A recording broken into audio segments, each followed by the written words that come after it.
Hello, good evening, everyone presented here. Today, we are attend this sessions on behalf of Speak McKay and myself, Rinkesh, pursuing B.Ed from CRSU University, Haryana. So, on behalf of Speak McKay, let's start this sessions. और start करने से पहले मैं दो लाइनें आपको speak मैके के बारे में बताना चाहती हूँ. जैसे स्पिक मैके एक society for promotion of Indian classical music and culture amongst youth.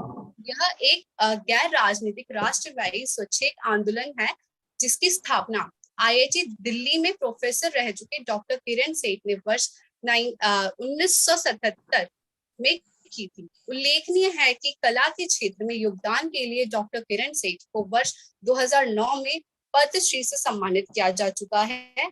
And speak मैके सोसाइटी पंजीकरण अधिनियम 1960 के तहत पंजीकृत है और यह आयकर अधिनियम 1961 के धारा 80G के तहत इसके बारे में छूट प्राप्त है. वर्ष 2011 में स्पिक मैके को युवा विकास के योगदान के लिए राजीव गांधी सद्भाव पुरस्कार से सम्मानित किया जा चुका है. राजीव गांधी सद्भावना पुरस्कार शांति, सांप्रदायिक सद्भाव के संदर्भ को हिंसा के खिलाफ लड़ाई में योगदान के लिए पूर्व प्रधानमंत्री राजीव गांधी को जयंती के अवसर पर दिया जाता है. इसके माध्यम से देश में कुशल कलाकारों द्वारा भारतीय शास्त्रीय संगीत, लोक नृत्य, कविता, रंगमंच, पारंपरिक चित्रों, शिल्प एवं योग से जुड़े कार्यक्रमों को मुख्य रूप से स्कूलों और कॉलेजों में प्रस्तुत किया जाता है. स्पिक मैके को राष्ट्र स्तर पर सांस्कृतिक मंत्रालय, युवा मंत्रालय और खेल मंत्रालय तथा मानव संसाधन विकास मंत्रालय द्वारा समर्थन प्राप्त है. इसका मुख्यालय दिल्ली में है. स्पिक मैके के संदर्भ सथम कलाकार संस्था, समर्थन और स्वयं सेवक स्पिक मैके के 4 स्तंभ.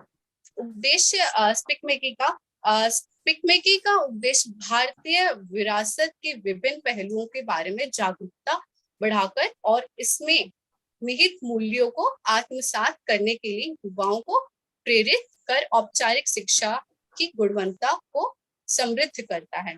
अब मैं महिमा को आमंत्रित करती हूँ कि वो अपनी 2 लाइनें शौर्य वाजपेयी जी के बारे में कहें. महिमा, please. Thank you, Rinkesh. A very warm good afternoon to one and all present here. I am Mahima Srivastava, a second-year BA Economics student from Janki Devi Memorial College, Delhi University. Dr. Saurabh Bajpai is an assistant professor in the Department of History at Deshbandhu College, University of Delhi. He has completed his PhD from prestigious Jawaharlal Nehru University, New Delhi. He has been awarded M. Athar Ali Memorial Prize for the year 2012, the highest award given by the Indian History Congress. He has been publishing in almost all leading newspapers, journals, magazines, and portals for the last 15 years. He is the convener of the Rashtriya Andolan Front, an all-India volunteer organization dedicated to the values of the freedom struggle. Sir had a very hectic schedule today, and he took out time for this event. We are grateful for that, sir. Now, I would request Dr. Saurabh Bajpai ji to continue with the session.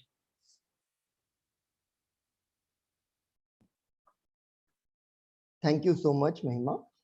And first of all, I would like to thank Speak McKay, Shefalika ji, RM Tiwari ji, and others who, invited me to speak here and interact with the students. And I can see on my screen there are so many students, so I would like to engage with them. So, क्योंकि मैं जब भी कभी इस तरीके की audience में होता हूँ, it's a very mixed kind of audience. But मेरा मानना है कि जो सबसे छोटे बच्चे हैं, अगर उनको वो बात समझ में आ जाए तो बड़ों को भी समझ में आएगी. और इस प्रेजेंटेशन के समय में जब एक तरफ आपके साथ बहुत वरिष्ठ लोग भी जुड़े हों और दूसरी तरफ आपके साथ बहुत सारे स्टूडेंट्स भी हों, school going, college going students आपके साथ में हों, तो मुझे फिराक गोरखपुरी की एक बात याद आती है जो वो प्रेमचंद के बारे में कहते थे. आप सबने जो बच्चे हैं उन्होंने प्रेमचंद की कोई ना कोई स्टोरी जरूर पढ़ी होगी. तो फिराक गोरखपुरी कहते थे कि प्रेमचंद इस तरह से लिखते हैं कि वो 8 साल के बच्चे से लेकर 80 साल के बुजुर्ग तक को समझ में आता है। तो मैं कुछ ऐसे बोलने की कोशिश करूंगा कि वो 8 साल के बच्चे से लेकर और 80 साल के बुजुर्ग तक एक एक बराबर तरह से पहुंचे, उनको समझ में आए। आज 2 अक्टूबर है, बहुत खास दिन है, और गांधी जयंती के साथ साथ लाल बहादुर शास्त्री जयंती है। ये 2 महान स्वाधीनता संग्राम सेनानियों को मैं सबसे पहले नमन करना चाहूंगा और आप सभी को शुभकामनाएं प्रेषित करना चाहूंगा।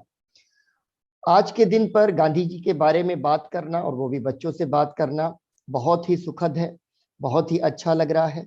और गांधी जी के बारे में कहने को इतना कुछ है कि कहाँ से शुरू करें और कहाँ से कहाँ जाकर खत्म करें, यह निर्णय कर पाना बहुत मुश्किल होता है। लेकिन एक जो क्वेश्चन है that is very pertinent to our society today, कि गांधी जी के बारे में जो तमाम तरीके की बातें आती हैं, खासतौर पर हमारे बचपन में, वो क्या होती हैं कि गांधी जी तो कहते थे कि कोई अगर एक गाल पे थप्पड़ मारे तो दूसरा गाल आगे कर देना चाहिए। ऐसा सुना होगा आपने ना, या कोई कहता होगा अरे गांधी जी तो नॉन वायलेंस की बात करते थे, अहिंसा की बात करते थे। तो इससे तो बड़ी निगेटिव सी एक इमेज बन जाती है कि गांधी जी तो हमें डरपोक बनाते थे, गांधी जी तो हमें बुजदिल बनाते थे, या गांधी जी कहते थे बिल्कुल लड़ो ही नहीं। और जब कोई किसी युवा को, किसी बच्चे को कहता है कि नहीं लड़ो नहीं, तो उसको समझ में नहीं आता कि भाई लड़े क्यों नहीं। अगर कोई सामने वाला आपके साथ गलत कर रहा है, मिसबिहेव कर रहा है, और आपको गालियां दे रहा है, आपके ऊपर कोई अत्याचार कर रहा है, अन्याय कर रहा है, तो क्यों ना लड़े, ये समझ में नहीं आता है। और इस वजह से गांधी जी से एक डिस्टेंस बनता चला जाता है, एक दूरी बनती चली जाती है कि भाई गांधी जी तो एक गाल पर कोई थप्पड़ मारे तो दूसरा गाल आगे कर देना चाहिए, ये कहते थे। इस वजह से हम गांधी जी को पसंद नहीं करते। मैं एक बड़ी दिलचस्प बात बताता हूं आपको। बनारस में एक बड़ा सा आयोजन था गांधी जी पर, और जो गंगा नदी है उसके किनारे ही वो आयोजन था। मैं भी स्पीकर्स में आमंत्रित था। थोड़े समय के लिए मैं पंडाल के पीछे खड़ा किसी से बातें कर रहा था। कई सारे बच्चे जो 17, 18, 19, 20 ईयर्स के होंगे, करीब 7-8 बच्चे उधर से निकले, और उन्होंने कहा अच्छा ये गांधी जी पर प्रोग्राम है। उन्होंने कहा नहीं नहीं भाई, ये गांधी जी का प्रोग्राम है, इससे हम नहीं सुनेंगे इसको, हम तो भगत सिंह का प्रोग्राम सुनेंगे। और वो चले गए। और ये बहुत ही स्ट्राइकिंग था मेरे लिए, for a person who work day and night to uphold the legacy of the freedom struggle.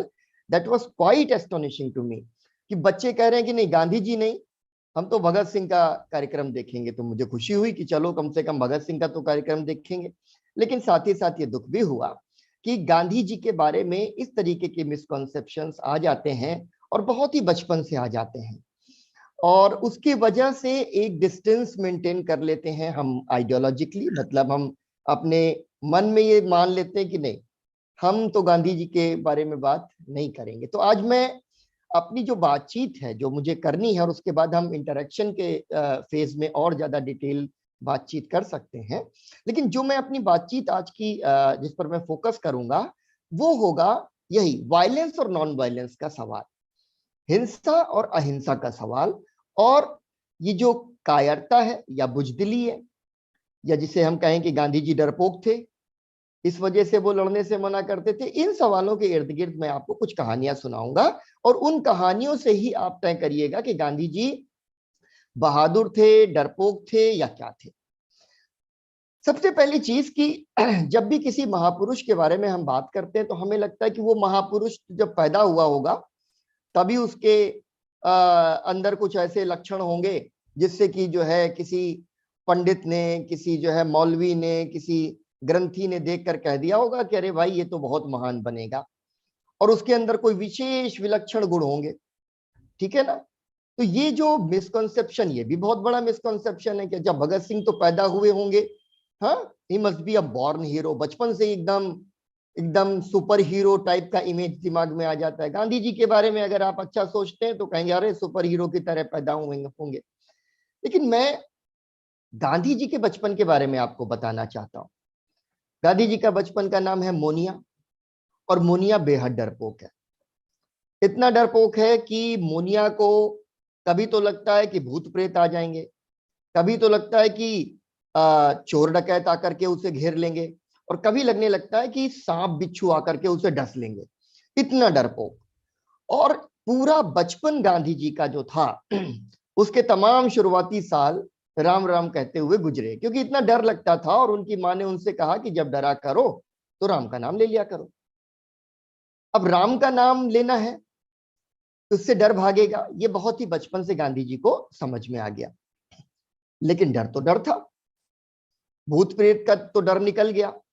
बचपन में सारे बच्चे भूत प्रेत से डरते ही डरते हैं, बाद में समझ में आता है कि नहीं, भूत प्रेत नहीं होता। कई लोगों को नहीं भी आता है, लेकिन कईयों को आ जाता है कि भूत प्रेत कुछ नहीं होता।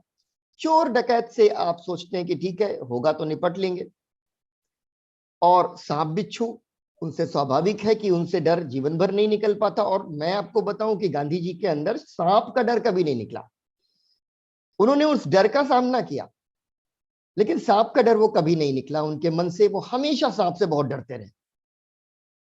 तो गांधी जी के अंदर हमारी तरह है, आपकी तरह है, जैसे हम लोग बहुत सी चीजों से डर जाते हैं, घबरा जाते हैं, तो गांधी जी भी बहुत सी चीजों से डरते थे, घबराते थे।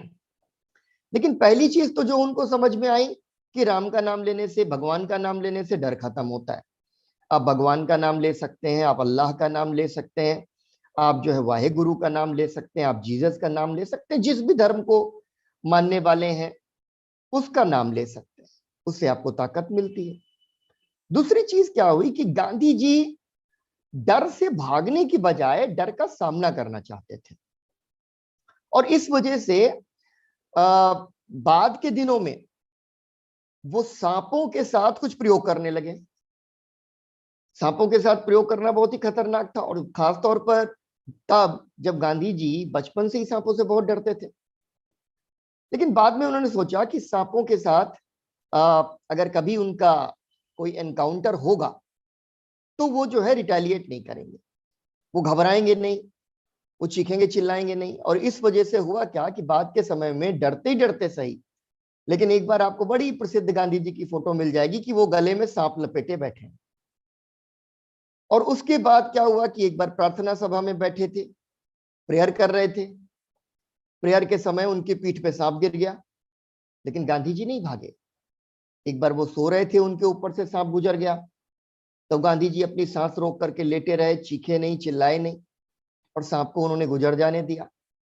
लेकिन सांप के साथ उनका यह डर हमेशा बना रहा, इसको वो स्वीकार भी करते। तो गांधी जी बचपन में डरपोक थे, जैसे हम हो सकते हैं, आप हो सकते हैं। हमारे मन के अंदर डर है, गांधी जी के भी मन के अंदर डर था, लेकिन गांधी जी उस मन को निकालना चाहते थे। दूसरी चीज ये थी कि गांधी जी ने ये सोचा कि अगर किसी चीज के प्रति डर है तो उसका जो सामना करेंगे उसके लिए किस चीज की जरूरत होगी? बहुत हिम्मत की जरूरत होगी, बहुत साहस की जरूरत होगी। तो बहुत शुरुआत से गांधी जी ने ये जो साहस के साथ प्रयोग करने शुरू कर दिए। मतलब कोई भी परिस्थिति आए तो उसका सामना कैसे करें। हम सब जानते हैं कि गांधी जी दक्षिण अफ्रीका में बहुत लंबे समय तक रहे, और दक्षिण अफ्रीका में गांधी जी के ऊपर बार बार हमले हुए। आपने सबने सुना होगा कि गांधी जी को एक स्टेशन पर ठंड से ठिठुरती रात में रंग भेद की वजह से, यानी गांधी जी जो है वो गोरे नहीं थे, वो अंग्रेज नहीं थे, तो इस अपार्थीड की वजह से, इस रंग भेद की वजह से he was thrown out of the compartment, out of the train, फेंक दिया। ये पहली घटना थी। गांधी जी पूरी रात ठंड से ठिठुरते रहे। वो इतना शॉक्ड थे कि उन्होंने अपना सामान भी नहीं उठाया और अंदर जाकर वेटिंग रूम में बैठ गए। रात में बहुत जब ठंड लगने लगी तो उनका कोट भी बाहर पड़ा था, वो अपना कोट भी बाहर लेने नहीं गए। उसके बाद गांधी जी की बहुत बार पिटाई हुई। कितने बच्चे जानते हैं कि गांधी जी की बहुत बार पिटाई हुई? सब तो सोचते हैं कि अरे गांधी जी को कौन पीट सकता है। हालांकि ठीक है, ये भी पता है आपको कि आखिर में गांधी जी को गोली मार दी गई। लेकिन जब गांधी जी इतने महान नहीं थे, इतने बड़े नहीं थे, इतने प्रसिद्ध नहीं थे, उस समय he was attacked several time. बहुत बार पिटाई हुई, साउथ अफ्रीका में पिटाई हुई। मैं उनकी डिटेल्स में आपको नहीं ले जाऊंगा कि क्यों पिटाई हुई, लेकिन आप सोचिए जरा, आज आपको पता चला कि गांधी जी की साउथ अफ्रीका में बहुत बार पिटाई हुई। जब इंडिया आए तो उनकी पिटाई नहीं हुई, लेकिन उनकी जान लेने के बहुत सारे जो है उन प्रयास किए गए, उन पर बहुत बार जानलेवा हमले किए गए। लेकिन गांधी जी ने कभी भी अपने ऊपर हमला करने वालों को सजा देने की बात नहीं सोची, उनसे बदला लेने की बात नहीं सोची, और उनको माफ किया। अब यहीं से वो बात निकल के आ जाती है कि गांधी जी तो कहते थे कि कोई एक गाल पर थप्पड़ मारे तो दूसरा गाल आगे कर देना। नहीं, गांधी जी ऐसा नहीं कहते थे। गांधी जी लड़ते थे, और लेकिन गांधी जी का लड़ने का तरीका अलग था, और वो लड़ने का तरीका बड़ा अजूबा था। मैं आपको बताऊंगा कि कितना अजूबा था। आप सबने सुना होगा चंपारण। चंपारण में गांधी जी ने भारत के अंदर पहला एक ऐसा मूवमेंट किया जिससे गांधी जी बहुत प्रसिद्ध हुए। चंपारण, चंपारण की कहानी आप पढ़िएगा, कैसे गांधी जी जाते हैं, बेचारे बहुत दरिद्र किसान हैं, और हमारा जो ये कुर्ता है ना, अपने आप अपने घर में पूछेंगे, एक चीज होती है, एक नील होती है, एक तरीके की डाई, सफेद कपड़ों को नील में डुबोया जाता है ताकि वो ज्यादा जो है चमकदार लगे।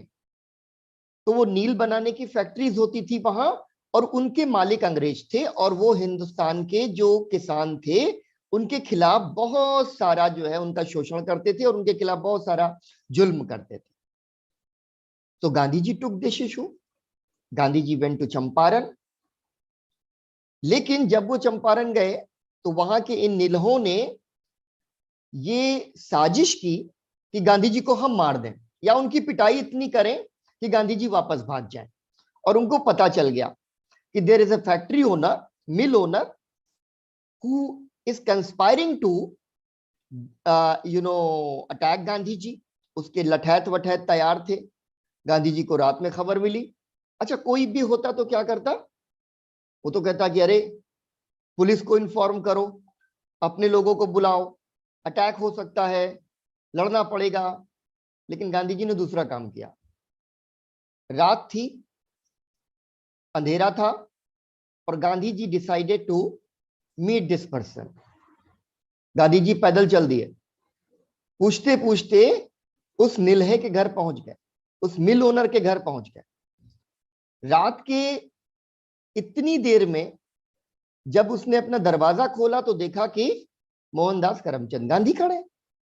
और गांधी जी कहते हैं कि मुझे पता चला कि आप मुझे मारना चाहते हैं, इसलिए मुझे तुरंत ये जो है सूझा कि क्यों ना मैं आपके पास चलूं, ताकि आपको मुझे मारने में आसानी हो।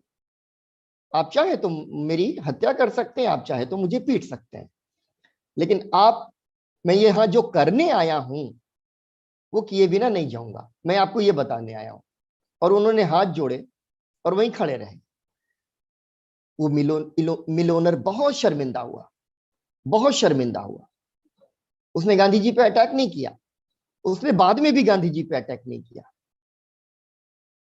इसी तरह से जब गांधी जी दक्षिण अफ्रीका में थे, साउथ अफ्रीका में थे, तो वहां एक जनरल थे, general Smuts. General Smuts sent Gandhi ji to the jail several times, almost 9 times I remember. 9 बार उन्होंने जेल भेजा गांधी जी को। और गांधी जी उस पूरे टाइम पीरियड में जब भी जेल में होते थे कुछ ना कुछ नया सीख लेते थे। जैसे गांधी जी ने बाल काटने सीख लिए।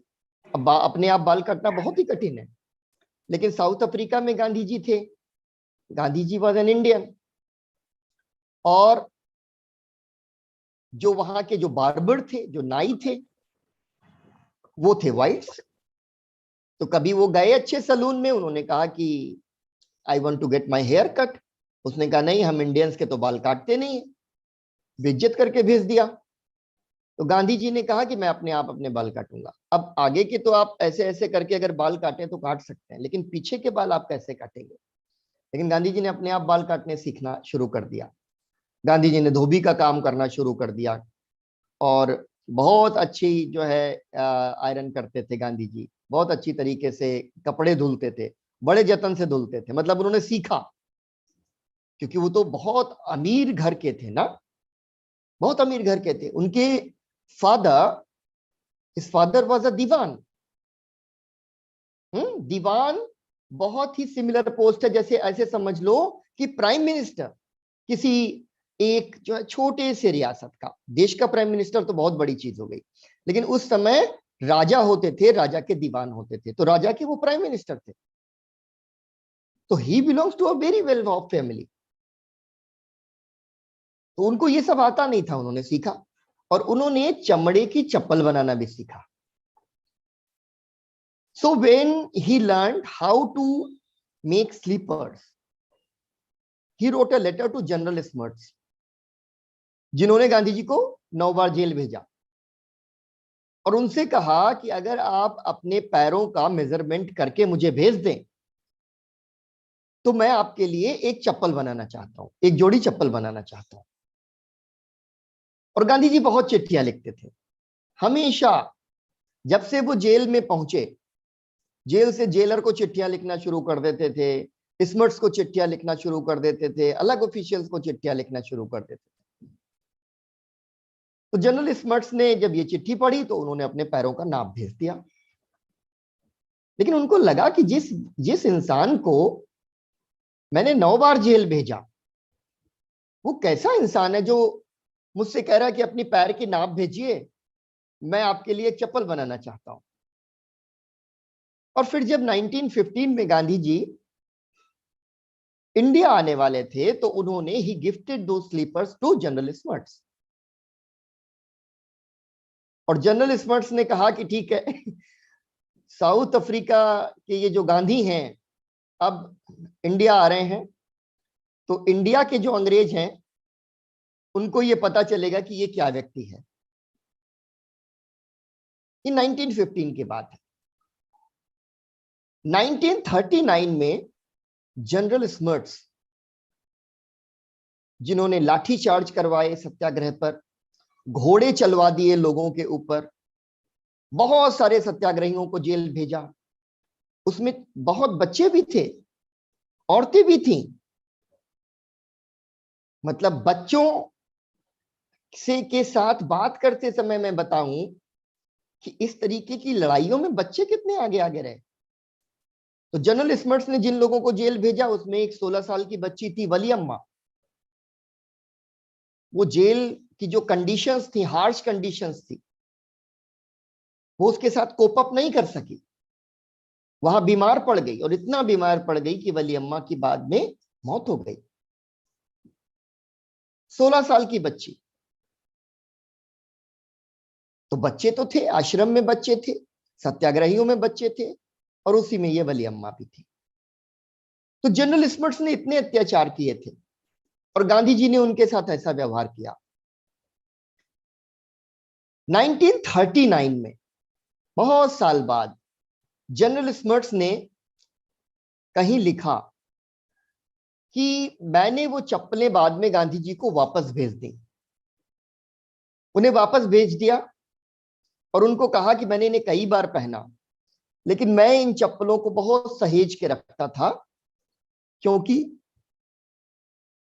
आप जैसे महान व्यक्ति के हाथ से बनाई हुई चप्पलें, उनमें मैं अपना पैर नहीं डाल सकता।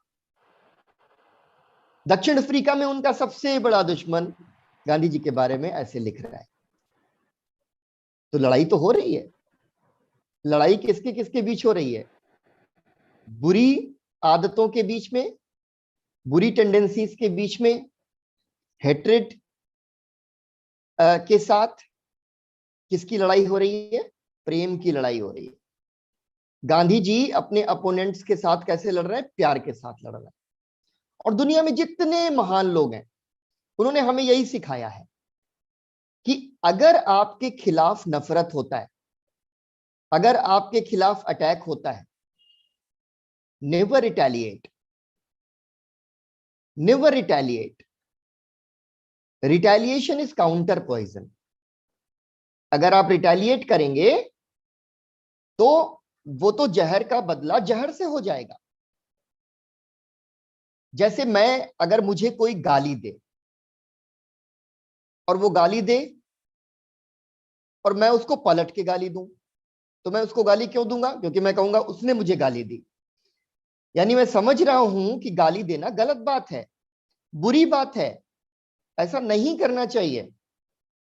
लेकिन जब मैंने गाली के बदले में गाली दे दी तो मैंने भी वही बुरा काम किया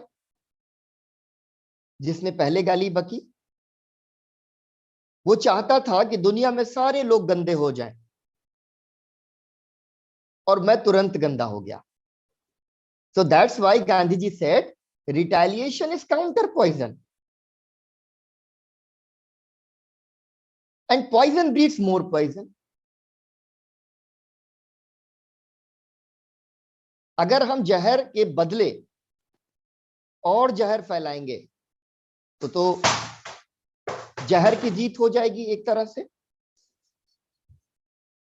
जहर की जीत हो जाएगी, ये ध्यान रखना है।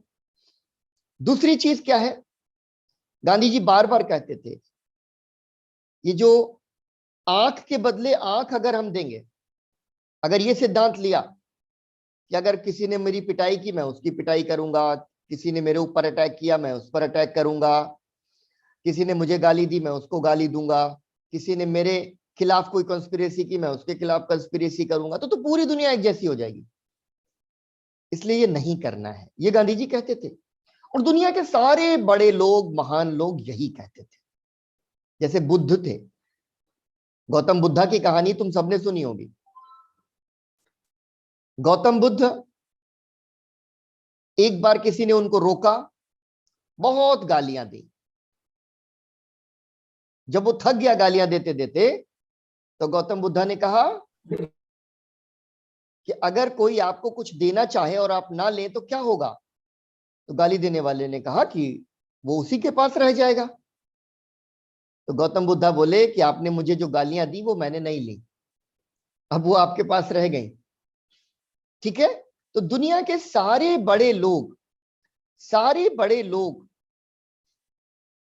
हमेशा हमें यही सिखाते हैं कि अगर आप अपने विरोधी, दुश्मन नहीं कहना है, दुश्मन दुनिया में कोई भी नहीं, विरोधी हो सकते हैं, कोई मेरी बात से सहमत नहीं है वो मेरा विरोध कर सकता है, लेकिन मैं किसी को दुश्मन नहीं मानूंगा। क्योंकि गांधी जी कहते हैं कि दुश्मन नहीं बनाना है, किसी को नहीं बनाना। इसीलिए गांधी जी अंग्रेजी राज्य के खिलाफ लड़े, लेकिन अंग्रेजों से नहीं लड़े, अंग्रेजों के खिलाफ घृणा की बात नहीं की। अफ्रीका के टाइम से उनके साथ बहुत सारे अंग्रेज भी आ गए थे। हेनरी पोलाक उनकी वाइफ थी, मैरी पोलाक, हरमन कालेनबाख उनकी एक टाइपिस्ट होती थी, सोनिया, ये सब अंग्रेज हैं, यहूदी हैं लेकिन उसमें इंग्लैंड के हैं, वो गोरी चमड़ी के लोग हैं। And they joined Gandhi ji in a movement that was against the British authority. ये तो बहुत ही बड़ी बात है। तो गांधी जी दिल जीतते थे। तो गांधी जी का ये तरीका था। मैंने आपको बुद्ध की कहानी सुनाई कि रिटेलिएशन इज काउंटर पॉइजन। इसलिए कहा जाता है कि गांधी जी अपना जो विरोधी है, उनका जो ओपोनेंट है, उससे कभी भी घृणा नहीं करते। क्यों नहीं करते? इस बात को मैं सम अप करूं, घृणा इसलिए नहीं करते कि जो विरोध में खड़ा व्यक्ति है वो चाहता है कि दुनिया में घृणा फैले। हम प्रेम के पक्ष में खड़े हुए लोग हैं, हम चाहते हैं कि दुनिया में प्रेम ज्यादा हो, घृणा कम हो। लेकिन अगर उसकी घृणा का बदला हमने घृणा से ले लिया तो घृणा फैल गई, प्यार तो और छोटा हो गया, प्रेम तो और छोटा हो गया। तो घृणा के बदले प्रेम, ये गांधी जी का सिद्धांत है। अब इस सिद्धांत को कोई बुजदिली कहे, कोई कमजोरी कहे, तो ये तो बिल्कुल गलत बात है। और अगर कोई उसको कहे कि गांधी जी कहते थे एक गाल पे थप्पड़ मारो मारे कोई तो दूसरा गाल आगे कर दो, ऐसा बिल्कुल भी नहीं। गांधी जी कहते थे कि अगर अन्याय है तो उससे लड़ना ही पड़ेगा। और गांधी जी ये भी कहते हैं साथ ही साथ कि अगर इस लड़ाई में, किसी भी गलत बात के खिलाफ लड़ाई में, वायलेंस में और कोवर्डिस में, हिंसा में और बुजदिली या कायरता में किसी एक को चुनना होगा, तो गांधी जी कहते हैं कि मैं वायलेंस को चुनूंगा। यानी अगर आपको लग रहा है कि कुछ गलत हो रहा है और आपके पास ये मौका नहीं है कि आप वहां पर नॉन वायलेंट हो सके, तो गांधी जी कहते हैं कि भाई वायलेंट हो जाओ, लेकिन गलत को रोकना पड़ेगा। और ये गांधी जी हैं। इसलिए ये एक गाल दूसरे गाल वाला, जो अगर कोई लॉजिक आपको कभी समझाता है तो उसको ये कहानियां सुनाइएगा। अब मैं आखिरी बातें कुछ बोलते हुए आपको बताऊंगा कि कितनी हिम्मत चाहिए नॉन वायलेंट होने के लिए, कितनी हिम्मत चाहिए। मैंने आपको बताया गांधी जी के ऊपर बहुत सारे हमले हुए, एक के बाद एक हमले हुए। गांधी जी को अफ्रीका में भीड़ ने भी पीटा, उनके ऊपर कुछ लोगों ने भी हमले किए, भारत के अंदर उनकी जान लेने की तमाम कोशिशें हुई, उनकी ट्रेन को पटरी से हटाने की कोशिश हुई कि गांधी जी का एक्सीडेंट हो जाए, गांधी जी मर जाएं। 30 जनवरी को गांधी जी को 3 गोलियां मार दी गई थी। उससे 10 दिन पहले भी गांधी जी पर एक बम से अटैक किया गया। और जब अगर आप दिल्ली में हैं या कभी दिल्ली घूमने आइए तो आप लोग राजघाट तो जाते ही हैं सभी लोग, बिरला भवन भी जाइए, वहां पर देखिएगा जहां गांधी जी का असैसिनेशन हुआ। गांधी जी बिरला भवन में बैठे हुए हैं और उनके पास में एक बम फेंका जाता है, उनके ऊपर ही फेंका जाता है, लेकिन वो निशाना चूकता है तो पास में गिरता है। सारे लोग भागने लगते हैं और गांधी जी जहां बैठे थे वहीं बैठे रहते हैं, अपनी जगह से हिलते भी नहीं है। और सबसे कहते हैं कि डरो मत, रुक जाओ, डरो मत। ये जो डरो मत है, ये बहुत बहुत सेक्रेट प्रिंसिपल है गांधी जी के लिए, बहुत पवित्र सिद्धांत है। तो जो मुनिया छोटे बच्चे के रूप में इतना डरता था, उसने पूरे देश को सिखा दिया डरो मत, डरो मत। और डर भी किस चीज का? केवल अंग्रेजों से डर नहीं, जेल जाने से डर नहीं, गोली खाने से डर नहीं, लाठी खाने से डर नहीं, फांसी लगने से डर नहीं, नौकरी जाने से डर नहीं, पढ़ाई छूटने से डर नहीं। सारे लोग आजादी की लड़ाई में कूद पड़े। ये डर गांधी जी ने निकाल दिया। यानी हमारे, मतलब हम, जब मैं अपने आप को बच्चे की तरह प्रस्तुत कर रहा हूं तो मैं ये कह रहा हूं कि मैं भी कभी बच्चा था, आप भी बच्चे हैं, गांधी जी भी बच्चे थे, एकदम साधारण से बच्चे। बहुत से बच्चे पढ़ने में बहुत अच्छे भी हो सकते हैं, जो पढ़ने में अच्छे होते हैं वो तो जो चाहे कर ले, लेकिन जो पढ़ने में थोड़े कमजोर होते हैं उनके लिए कहा जाता है ये क्या कर पाएंगे। गांधी जी जब 12 साल के थे 1881 में, तो क्लास में 34 स्टूडेंट्स थे, there were 34 students in the class, और गांधी जी 32 नंबर पे आते थे, यानी नीचे से तीसरे, ठीक है ना। तो ये बहुत ही पढ़ाई में खराब, लेकिन दिमाग बहुत अच्छा, दिमाग बहुत अच्छा, डरपोक थे लेकिन डर का सामना करने की ताकत, ये सब गांधी जी की क्वालिटीज थी। तो एक तो ये कि गांधी जी के अंदर ये हिम्मत है, और नॉन वायलेंट होने के लिए बहुत हिम्मत की जरूरत है। सिर्फ गांधी जी के अंदर हिम्मत नहीं थी, उन्होंने कहा डरो मत, और इस डरो मत की बात को उन्होंने सबको सिखाया। अब एक आखिरी छोटी सी कहानी सुन लो, फिर आप तय करोगे, फिर आप खुद ही लोगों को बताओगे कि नहीं भाई, ऐसा नहीं है कि नॉन वायलेंस डरने की चीज है। नॉन वायलेंस के लिए तो बहुत करेज चाहिए। और गांधी जी बार बार कहते थे कि पहले तो लड़ना आना चाहिए।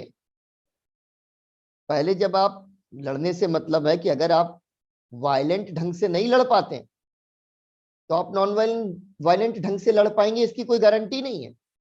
अगर आपको लड़ना नहीं आता अन्याय के खिलाफ, तो पहले first you learn how to counter the operation और इनजस्टिस। पहले सीखो, उसके बाद नॉन वायलेंट हो जाना। तो गांधी जी ने ये सबको सिखाया। और एक बार एक आंदोलन में, मैं बहुत सारी जगहों की डिटेल्स नहीं बताऊंगा, बच्चों को कहानियां की तरह सुनाई जानी चाहिए। एक जगह एक आंदोलन चल रहा है, गांधी जी के अनुयायी हैं, उस आंदोलन को लीड कर रहे हैं। यहां तो गांधी जी भी नहीं है, लेकिन गांधी जी के अनुयायी हैं। और मैं आपको बताना चाह रहा हूं कि सिर्फ खुद के मन से उन्होंने डर नहीं निकाला, बल्कि अपने जो फॉलोवर्स थे उनके भी मन से डर निकाला। और लड़ने का तरीका क्या था? आप सबने सुना होगा, सॉल्ट टैक्स के ऊपर गांधी जी ने एक मूवमेंट किया, सॉल्ट सत्याग्रह कहते हैं उसको ना। तो ये जो सॉल्ट सत्याग्रह था, या सिविल डिसोबीडियंस मूवमेंट था, इस समय गुजरात में एक जगह पे प्रोटेस्ट हुआ, एक जगह पे मूवमेंट हुआ। सरोजनी नायडू थी, इमाम साहब थे, ठीक है, गांधी जी के एक बेटे भी उस जो है मूवमेंट में वहां पर थे गुजरात में। धरसाना नाम है उस जगह का। तो ये तय हुआ कि यहाँ नमक बनाने वाली जो फैक्ट्री है, इसके अंदर हम घुसेंगे। और वहां पे पुलिस जो है वो लोहे की, ऐसे ऊपर लोहे का टॉप लगा रहता था, जो डंडे होते थे, उनकी जो लाठियां थी, उनकी जो स्टिक्स थी, उनको लेकर के पुलिस खड़ी थी। और यहां से एक बैच ऑफ सत्याग्रही निकलता था, कुछ लोग हाथ में हाथ डाल के, without fear, firm and resolute, police का सामना करने के लिए मन में पक्का विश्वास, धीरे धीरे आगे बढ़ते थे। और पुलिस उनकी पिटाई करती थी। और शर्त यह थी कि कोई हाथ नहीं उठाएगा, कोई बचने के लिए भी हाथ नहीं उठाएगा। और पुलिस की लाठियां सर पे पड़ती थीं, लोग बेहोश हो जाते थे। फिर एक एम्बुलेंस कॉर्प यहां से जाती थी स्ट्रेचर्स लेकर के, और उनको वापस ले आती थी। और फिर अगला बैच ऑफ सत्याग्रही आगे बढ़ता था। उनकी भी वही हालत होती थी, सिर पे लाठियां पड़ती थी। एक अमेरिका का एक जर्नलिस्ट था, वो इसको कवर कर रहा था। उसने अमेरिका के अखबारों पे एक खबर पहुंचाई कि पूरी दुनिया में मैंने ऐसा मूवमेंट तो देखा ही नहीं। इतनी हिम्मत से एक के बाद एक बढ़ते हुए लोग, मैं अपने कानों से खोपड़ी फूटने का, सर फूटने की आवाजें सुन रहा हूं। और मजाल क्या कि कोई भी हाथ उठा रहा हो, किसी ने भी हाथ नहीं उठाया। और वो 10 पिन, एक गेम होता है जिसमें वो पुतले जैसे रखे होते, सब गिर जाते हैं। वो कहता है कि 10 पिन की तरह सब गिरते चले जा रहे हैं। और जब 10 पिन की तरह आगे वाले गिर जाते हैं, तो पीछे वाले लोग आगे आ जाते हैं। वो डरते नहीं है कि आगे वालों का सिर फोड़ दिया गया है, अंग्रेजों ने उनका सर फोड़ दिया है, पुलिस ने उनका सर फोड़ दिया। वो आगे बढ़ते हैं। उनकी भी वही हालत होती है। उनको लाद कर फिर स्ट्रेचर पर लाया जाता है, और फिर नेक्स्ट बैच ऑफ सत्याग्रही। बच्चों, आज और उसके बाद जब बड़े होना, तो सोचना कि इस तरह से लड़ाई में भाग लेना, हिस्सा लेना आसान काम है क्या? कोई बुजदिल, कोई डरपोक, कोई कॉवर्ड इस तरह से मूवमेंट में पार्टिसिपेट कर सकता है? नहीं कर सकता ना। छोटी सी एक कहानी और फिर अपनी बात को मैं खत्म करूंगा। इसी तरीके की एक लड़ाई हुई पेशावर में।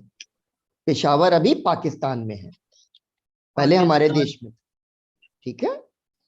वहां गांधी जी के एक फॉलोवर हुआ करते थे, खान अब्दुल गफ्फार खान।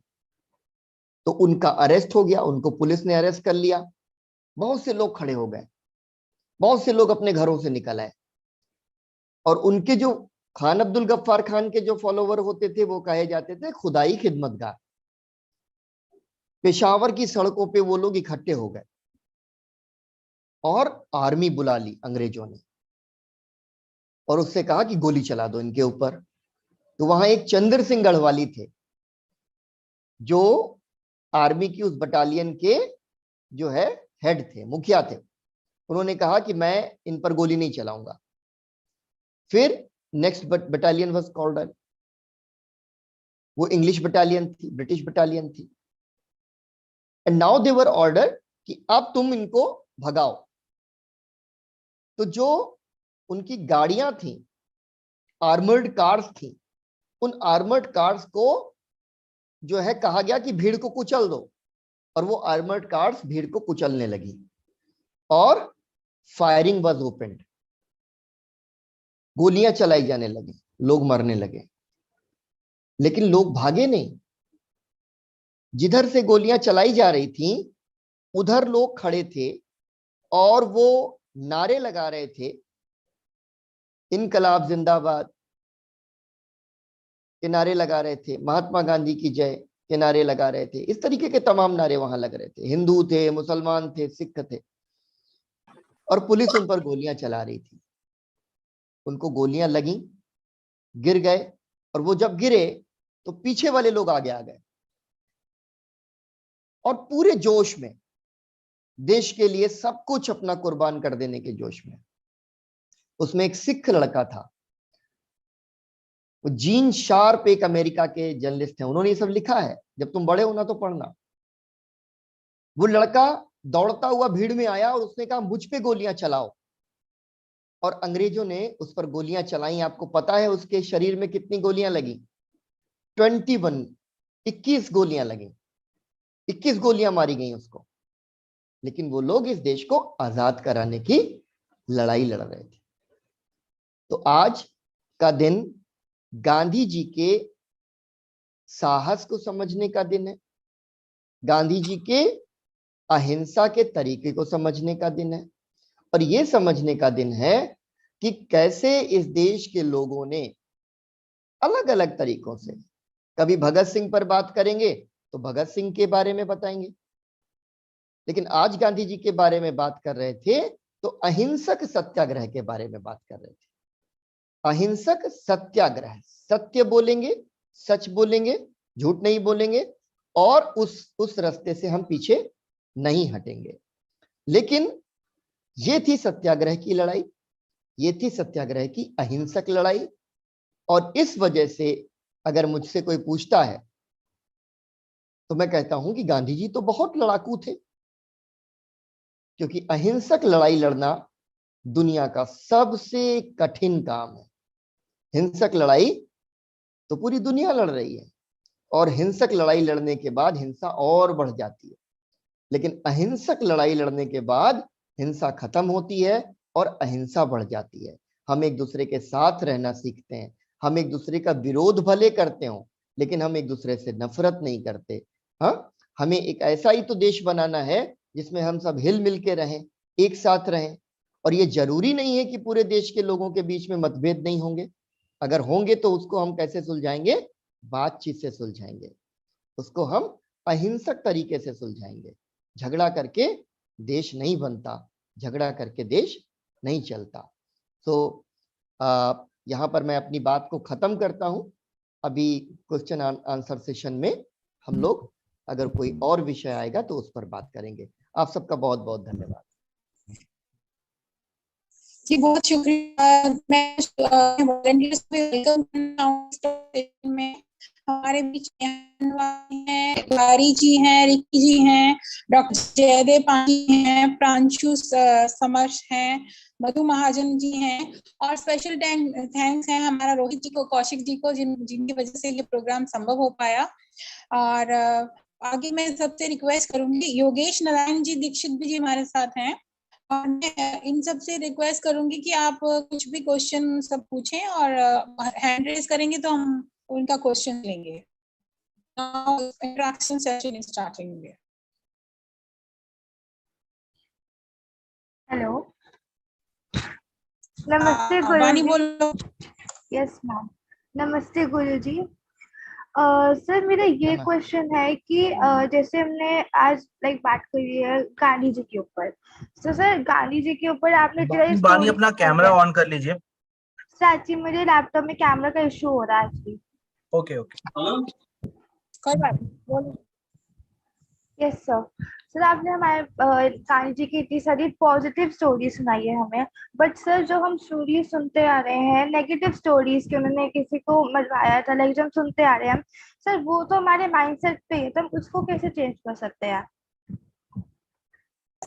बिल्कुल, बहुत अच्छा सवाल है वानी।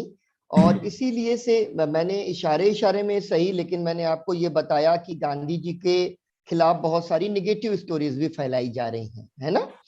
अब भगत सिंह को गांधी जी ने नहीं बचाया, ये एक बड़ा सामान्य सा सवाल है, और इस पर बहुत सारी चीजें आपको सोशल मीडिया के थ्रू और दूसरे डिजिटल प्लेटफॉर्म्स पे मिलती हैं। अब मैं दो तीन चीजें आपको कहूं। एक तो ये कि भगत सिंह का जो रास्ता था, भगत सिंह एक रेवोल्यूशनरी थे, एक क्रांतिकारी थे। उनका ये रास्ता था कि हम कुछ जो है अगर हिंसक कार्यवाहियां करेंगे और सशस्त्र कार्यवाहियां करेंगे, यानी कुछ आर्म्ड एक्टिविटीज और एक्शंस करेंगे, तो शायद अंग्रेज हमसे डरेंगे और पूरे पूरे देश के लोगों को इस तरीके से हम अपने मूवमेंट के साथ जोड़ेंगे। इसी वजह से उन्होंने सॉन्डर्स की हत्या की। हत्या करनी थी स्कॉट की, ठीक है, लेकिन सॉन्डर्स की हत्या हो गई थी, यानी एक पुलिस ऑफिसर्स को का उन्होंने मर्डर भी किया रेवोल्यूशनरीज ने।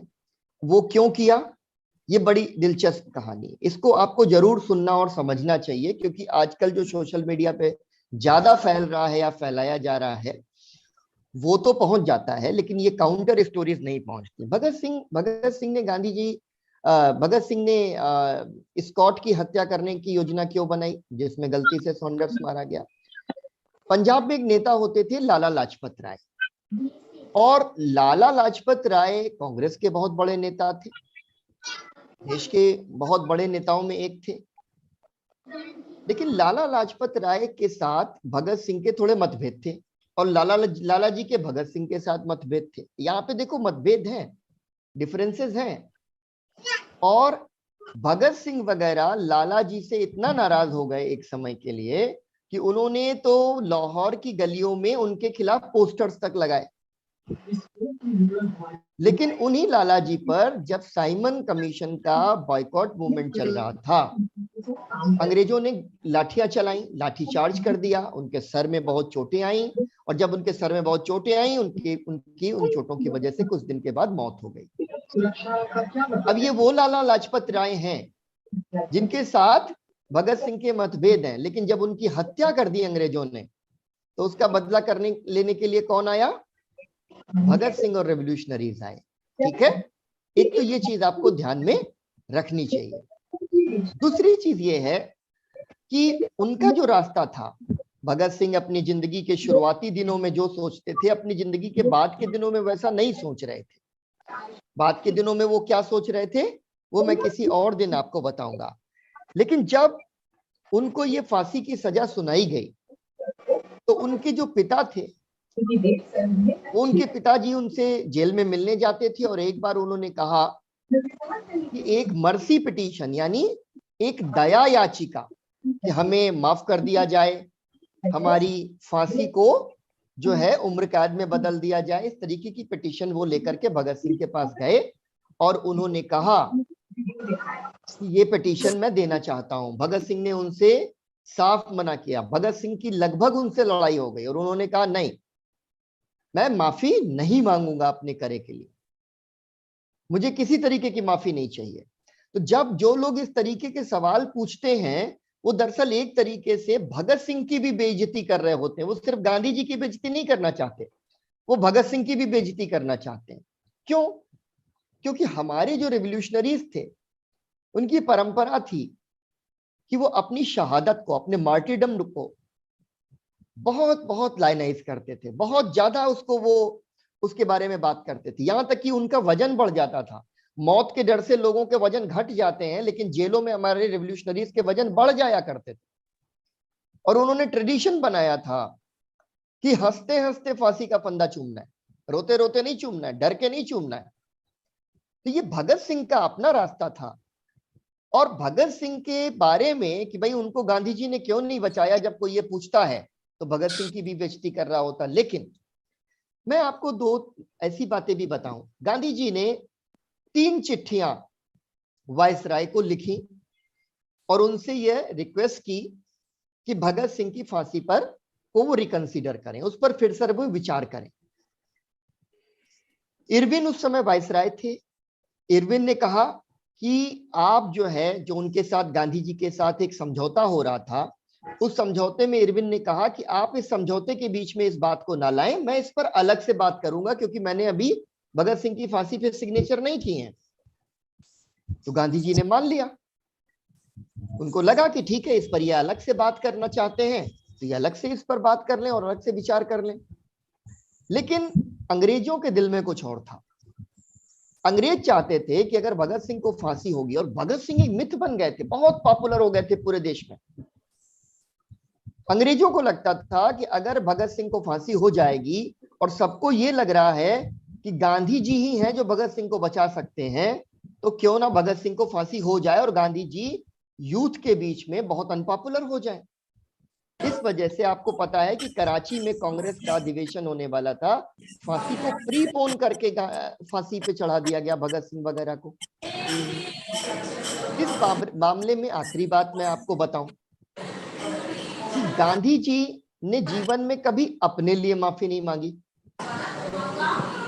तो वो ये बात समझते थे कि भगत सिंह के लिए भी माफी मांगना जो है ठीक नहीं है। रिकंसीडर, आप फांसी की सजा पर फिर से विचार कर लें,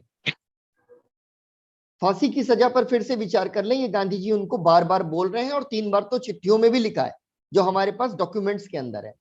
लेकिन गांधी जी कौन थे? गांधी जी क्या क्वीन थे? गांधी जी क्या क्राउन थे? गांधी जी क्या वायसराय थे? नहीं, गांधी जी तो खुद अंग्रेजों के खिलाफ लड़ रहे थे। और आपको पता है कि अंग्रेज गांधी जी से कितना चिढ़ते थे। 1942 में तो गांधी जी के फ्यूनरल की तैयारियां कर ली थी कि ये आमरण अनशन पर बैठे हैं, गांधी जी को मर जाने दो। एक ब्रिटिश प्राइम मिनिस्टर होते थे चर्चिल, वो तो गांधी जी का नाम तक सुनना पसंद नहीं करते थे। तो गांधी जी से तो अंग्रेज खुद भी इतना चिढ़ते थे और गांधी जी अंग्रेजों के खिलाफ लड़ रहे थे। तो जब कोई ये कहता है कि गांधी जी ने नहीं बचाया, ऐसा लगता है जैसे गांधी जी के सिग्नेचर से भगत सिंह को फांसी हुई थी। भगत सिंह हो, जवाहरलाल नेहरू हो, महात्मा गांधी हो, सुभाष चंद्र बोस हो, ये सारे फ्रीडम फाइटर्स, मैं सबके नाम नहीं गिनाऊंगा, ये सारे के सारे मिलकर अंग्रेजों के खिलाफ लड़ रहे थे और अंग्रेजों को ये बात पता थी। और इस वजह से गांधी जी के हाथ में जितना था वो उन्होंने किया। और ये किसने कहा है?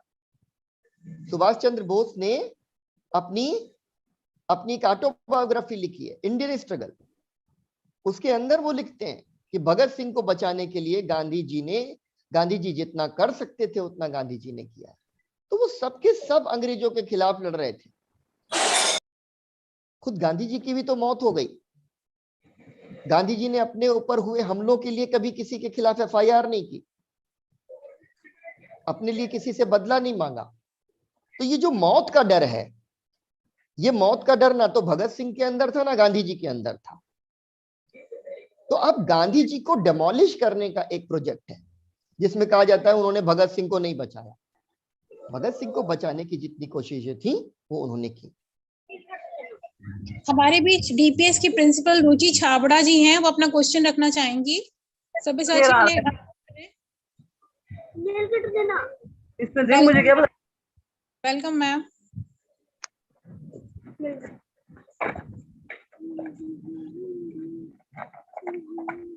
नमस्ते मैम।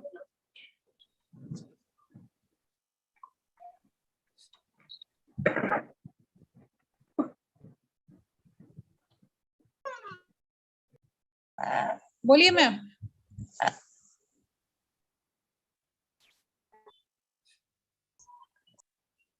मैम आप को-होस्ट हैं, आप बोलिए। रुचि मैम।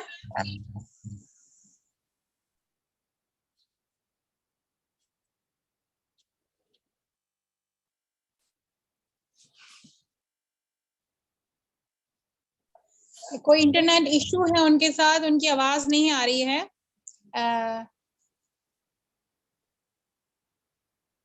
यस कोई और पूछना चाहे क्वेश्चन तब तक? Yes ma'am. सर मैंने आपसे अभी क्वेश्चन पूछा, मेरा लास्ट क्वेश्चन ये है सर, गांधी जी के टाइम पे कैमरास या फोन्स बहुत लिमिटेड होते होंगे सर, बट उस टाइम पे ना कोई सोशल मीडिया ना कोई व्हाट्सएप कुछ नहीं होता था, बट स्टिल उस टाइम लोग के अंदर ये नेगेटिव चीजें होती थी। उस टाइम ऐसा क्यों चल रहा होता था? उस टाइम कोई तो सोशल मीडिया भी नहीं होता था। उस समय ये बातें बिल्कुल भी नहीं चल रही होती थी बेटा। अगर आप ये जो आपका पिछला सवाल था उसके कॉन्टेक्स्ट में आप कह रहे हो, तो उस समय ये बातें बिल्कुल भी नहीं चल रही होती थी। ये जो बातें हैं पिछले 10-12 साल से, जो सोशल मीडिया का जो नया एक रेवोल्यूशन है, उसके बाद से ही ये बातें फैलाई जानी शुरू हुई हैं। अगर एज ए हिस्टोरियन आप मुझसे पूछो, तो आप लोग भी जब बड़े होंगे, बहुत सारी किताबें पढ़ेंगे, हर एक किताब में बहुत ही ऑथेंटिक इंफॉर्मेशन आपको मिलेगी, और तब आपको पता चलेगा कि ये सारा का सारा एक विलिफिकेशन कैंपेन है, एक प्रोपेगेंडा है अगेंस्ट गांधी। क्यों? क्योंकि मैंने कहा ना कि दुनिया में दो तरह के ताकतें हैं। एक तो है जो प्यार की हैं, जो सद्भाव की हैं, जो सोशल हार्मनी की हैं, जो देश को जोड़ने वाली, और दूसरी तरफ उसकी अपोजिट फोर्सेस हैं। तो जब अपोजिट फोर्सेस जो है हमको कन्विंस करना चाहती हैं अपने पॉइंट ऑफ व्यू से, तो वो क्या करेंगी कि वो गांधी जी को चैलेंज करेंगी, गांधी जी को डेमोलिश करने की कोशिश करेंगी। तो जब सोशल मीडिया आया, और जाहिर सी बात है सोशल मीडिया का रीच बहुत रेवोल्यूशनरी है, मतलब लाखों लाख व्हाट्सएप ग्रुप्स बने हुए हैं, और आप एक कोई नया सा कंटेंट लिखिए, और उस कंटेंट को सुबह आप जो है, अगर आपके पास एक अच्छी आईटी सेल है, तो आप उसको आराम से स्प्रेड करवा सकते हैं, और वो देश के दूर दराज के गांवों तक पहुंच जाएगा। तो ये सब बातें उस दौर में नहीं चलती थी। किसी ने भी इस तरह की बातें नहीं लिखी। अगर आप 1947 के पहले या 1947 के बाद भी उन लोगों ने जिन्होंने फ्रीडम स्ट्रगल में पार्टिसिपेट किया, उन्होंने कभी इस तरह की बातें नहीं कही। जिन्होंने पार्टिसिपेट नहीं किया, उनके मन में ये बातें लगातार उठती थी। लेकिन अगर उनके मन में ये बातें उठती थी कि भगत सिंह को बचाने के लिए गांधी जी ने कुछ नहीं किया, तो जिस सोच की परंपरा से वो आते हैं, आखिर भगत सिंह को बचाने के लिए उनकी परंपरा ने क्या किया? ये भी तो सवाल है। अभी मैं बहुत ही कॉम्प्लिकेट नहीं करना चाहता हूं, क्योंकि स्टूडेंट्स के साथ इंटरेक्ट करते हुए मैं नहीं चाहता कि बहुत निगेटिविटी उनके पास तक पहुंचे। लेकिन इसके बावजूद मैं उन्हें जरूर आगाह करना चाहता हूं कि ऐसी फोर्सेस हैं जो गांधी को पसंद नहीं करती हैं, और वो चाहती हैं कि गांधी की लड़ाई हो जाए भगत सिंह के साथ, गांधी की लड़ाई हो जाए सुभाष चंद्र बोस के साथ, गांधी की लड़ाई हो जाए बाबा साहब भीमराव अंबेडकर के साथ, और इन लड़ाइयों में सारे लोग एक दूसरे को पराजित कर देंगे, डिफीट कर देंगे, और उनका पर्पस सर्व हो जाएगा। तो सोशल मीडिया का ये जो पूरा फेज है, ये बहुत रिसेंट है, बहुत लेटेस्ट है। उसके पहले इस तरीके की बातें बहुत सोसाइटी में थी नहीं। आप अपने घर में जो आपके जो ग्रैंड पेरेंट्स हो, आप उनसे पूछ सकते हैं, अपने पेरेंट्स से पूछ सकते हैं। 10-15 साल पहले तक यही समाज, यही सोसाइटी एकदम अलग तरह की सोसाइटी थी। Thank you so much sir. Principal ma'am का भी यही था कि गांधी जी क्या भगत सिंह जी को बचा सकते थे, ऐसा उनका कहना है। देखिए, मैं समझता हूं कि ये सवाल सबके दिल के बड़ा करीब है कि बचा सकते थे या नहीं बचा सकते थे। मैंने अपनी सामर्थ्य भर इसका उत्तर दे दिया। मैं समझता हूं कि प्रिंसिपल मैम को भी इसका जवाब मिल गया होगा कि दरअसल ये बात ये नहीं है कि गांधी जी बचा सकते थे। गांधी जी की पोजीशन क्या थी बचाने की? गांधी जी भी एक पॉलिटिशियन है, गांधी जी भी अंग्रेजों के खिलाफ लड़ रहे हैं, फ्रीडम फाइटर है। बात इतनी है कि गांधी जी की लड़ाई का तरीका अलग है, भगत सिंह की लड़ाई का तरीका अलग है।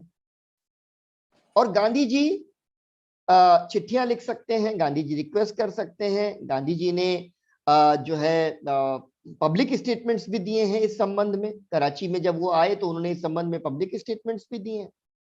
और आपको मैं बताऊं कि जो लोग इस बात को फैलाते हैं, भगत सिंह उनके तो बच्चे नहीं थे, उनके नायक हो सकते हैं। मैं नहीं कहता कि वो उनको मानते हैं नहीं मानते हैं, वो अलग अलग सवाल है। लेकिन भगत सिंह के जो पिताजी हैं, वो कराची में, जो कराची का कांग्रेस का अधिवेशन है, जो भगत सिंह की जो फांसी के कुछ ही दिन के बाद हुआ है, उसमें वो पहुंचे हुए हैं। कांग्रेस के अधिवेशन में भाग लेने के लिए, और उन्होंने कभी भी कोई शिकायत गांधी जी के प्रति नहीं रखी। और मैं बड़ा छोटा सा एक वाकया आपको बताऊं, अभी रिसेंटली हमने कहीं पढ़ा कि जो कांग्रेस के अधिवेशन होते थे उसमें जो डेलीगेट्स आते थे देश भर के, उनका बड़ा स्वागत किया जाता था और म्यूजिक वगैरह बजते थे, गीत वगैरह बजाए जाते थे। लेकिन जो जब भगत सिंह के जो पिताजी वगैरह जब पंजाब का डेलीगेशन आ रहा था तो वो गीत नहीं बजाए गए, वो गीत नहीं बजाए गए, कोई धुन नहीं बजाई गई। तो एक सिख आए और उन्होंने जो वो म्यूजिकल परफॉर्मेंस वाली जो टोली बैठी हुई थी उससे कहा कि अरे बजा क्यों नहीं रहे हो? उन्होंने कहा कि नहीं, भगत सिंह की फांसी की वजह से नहीं बजा रहे हैं हम, मतलब पंजाब के लोग, आप लोग आए हैं, आपको बहुत दुख होगा, इस वजह से हम लोग नहीं बजा रहे हैं। तो उन्होंने कहा मुझसे ज्यादा दुख नहीं होगा, मैं भगत सिंह का पिता हूं, बजाओ। तो ये भगत सिंह के घर के लोग, और बड़ी इंटरेस्टिंग बात है, आप कभी भी सोचिए भगत सिंह के घर के लोग क्या कह रहे हैं, सुभाष चंद्र बोस के घर के लोग क्या कह रहे हैं। हाँ, उन्होंने कभी भी नहीं कहा कि गांधी ने ये किया, नेहरू ने ये किया, हाँ उन्होंने बचाया नहीं, ये नहीं, कभी भी आपको ये सब नहीं मिलेगा, कहीं भी लिखा हुआ नहीं मिलेगा, उनका बोला हुआ नहीं मिलेगा। लेकिन जिनका कोई दूर दूर तक लेना देना नहीं था आजादी की लड़ाई से, वो इस तरीके की बातें सबके दिमाग में डाल रहे हैं कि अरे भगत सिंह को बचा लिया होता। अरे भगत सिंह का आप सांप्रदायिकता का इलाज, उन्होंने एक बहुत अच्छा एसे लिखा है, आप पढ़िए। क्या कहते हैं वो? कम्युनलिज्म के खिलाफ है, सांप्रदायिकता के खिलाफ है।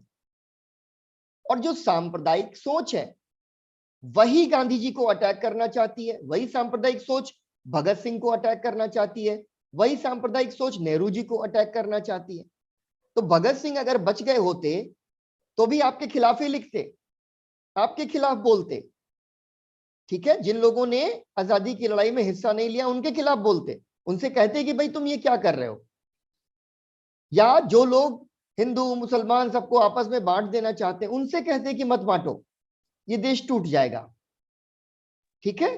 तो ये बातें जहां से आती हैं वो पूरी एक फैक्ट्री है, और उसको अभी ना फाल्सिफिकेशन ऑफ हिस्ट्री के बाद वो फिक्शनलाइजेशन ऑफ हिस्ट्री करने लगी। रात में सपना आया, सुबह हिस्ट्री लिख दी।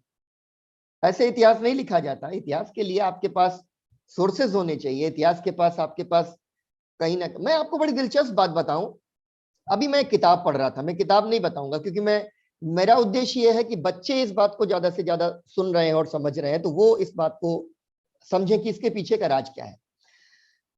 एक किताब थी नेताजी के ऊपर और नेताजी आजाद हिंद फौज वगैरह के ऊपर, मोटी सी किताब है। किताब के आखिर में जो ऑथर है, और ये वही ऑथर है, ये उसी ग्रुप के ऑथर हैं जो कहते हैं भगत सिंह को नहीं बचाया, जो कहते हैं नेताजी जो है उनकी जासूसी करवा रहे थे नेहरू जी, जो कह रहे थे अरे नेताजी की तो डेथ तो एक मिस्ट्री है, उनकी लिखी हुई किताब है। उन्होंने एक जगह पर लिखा कि वायसराय ने किसी हाई कोर्ट के जज को कहा कि हम गांधी और नेहरू की वजह से देश छोड़ के नहीं जा रहे हैं, हम कांग्रेस की वजह से देश छोड़ के नहीं जा रहे हैं, हम तो ये सुभाष चंद्र बोस और आईएनए की वजह से देश छोड़ के जा रहे हैं।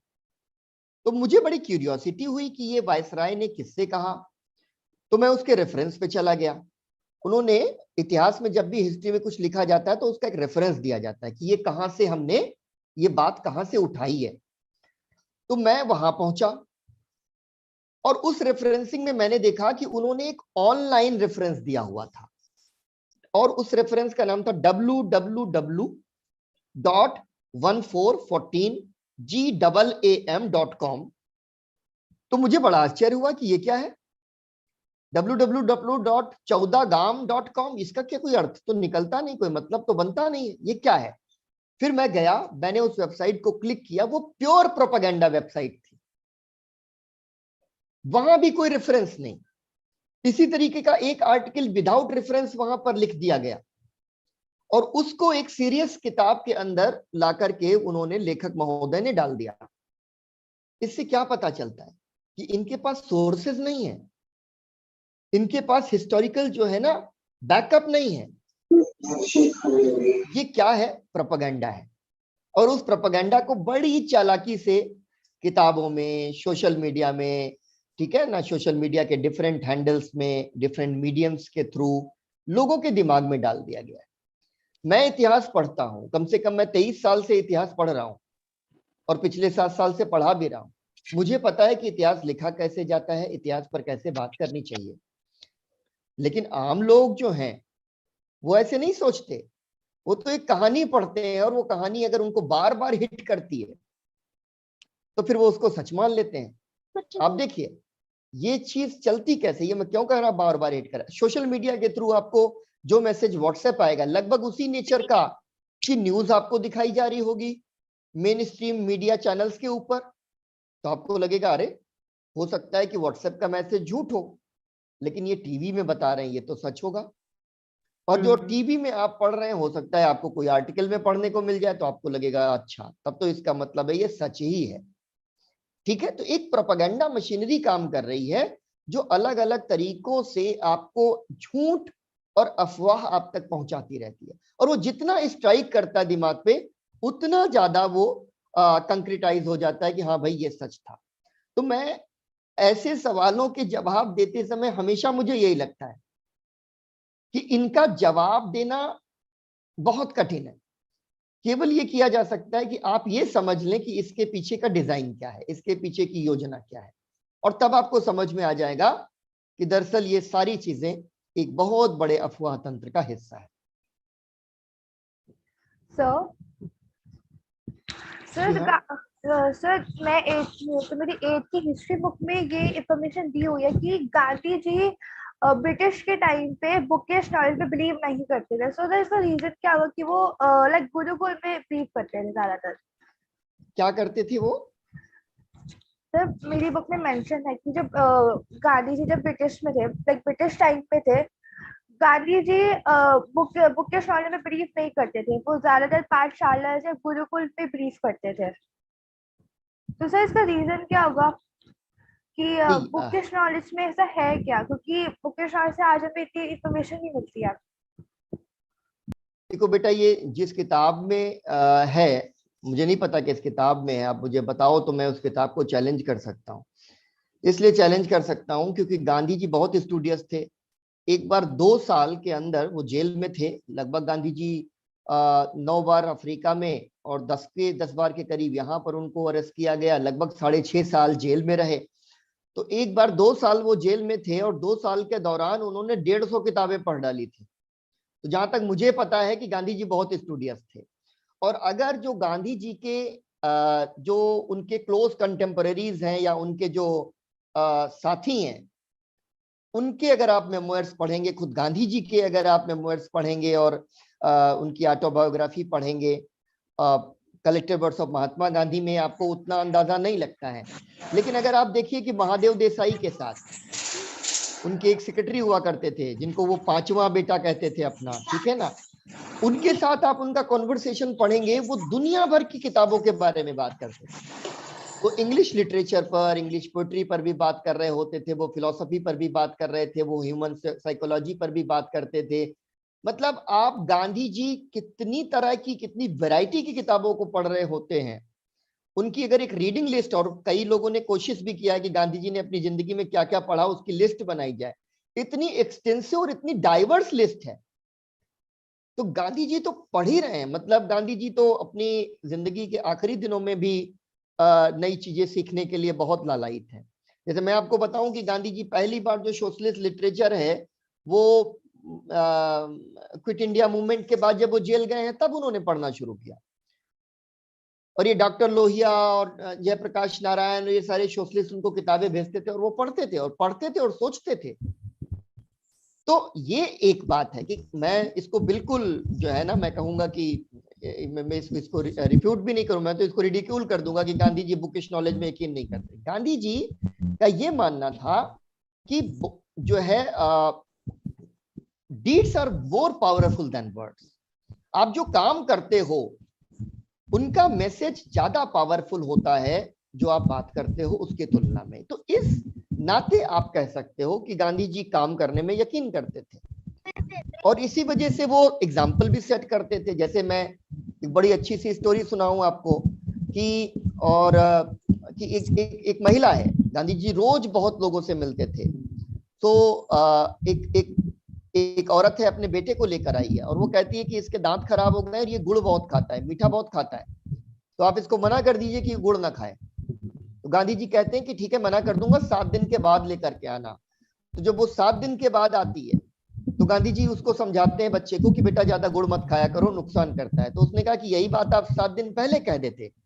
तो गांधी जी बोलते हैं कि 7 दिन पहले मैं भी गुड़ खाता था, इस वजह से मैंने नहीं कहा, मैंने 7 दिन बाद अभी गुड़ छोड़ दिया है, तो अब मैं इस बच्चे से कह रहा हूं।